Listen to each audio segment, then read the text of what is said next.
এক লোক মোটরসাইকেলে করে অনেক বড় একটি ব্যাগ নিয়ে ইন্ডিয়া থেকে পাকিস্তানের বর্ডারে যেত।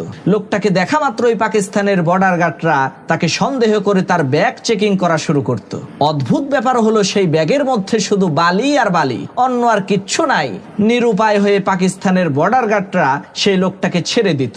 লোকটা কয়েকদিন পর পর এই কাণ্ড করত, কিন্তু কোনো ক্রমেই পাকিস্তানের বর্ডার গার্ডরা তার ব্যাগ থেকে বালি ছাড়া আর অন্য কিছুই বের করতে পারতো না। লোকটার এই অদ্ভুত ব্যাপার স্যাপার দেখে পাকিস্তানের বর্ডার গার্ডরা লোকটাকে পাগল ভাবা শুরু করলো। এইভাবে চলে গেল অনেক দিন।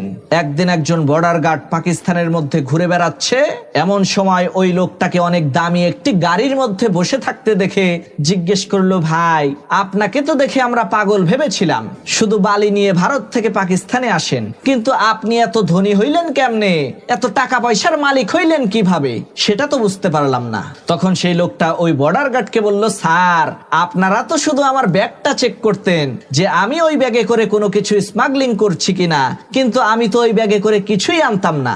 আপনাদেরকে ওই বালু বোঝাই ব্যাগ দিয়ে ধাঁধার মধ্যে ফেলে আমি প্রত্যেকবার একটা করে নতুন মোটরসাইকেল পাচার করে ভারত থেকে পাকিস্তানে নিয়ে আসতাম। এটাই ছিল আমার ধান্দাবাজি ব্যবসা। বিষয়টা আপনারা বোঝেন নাই।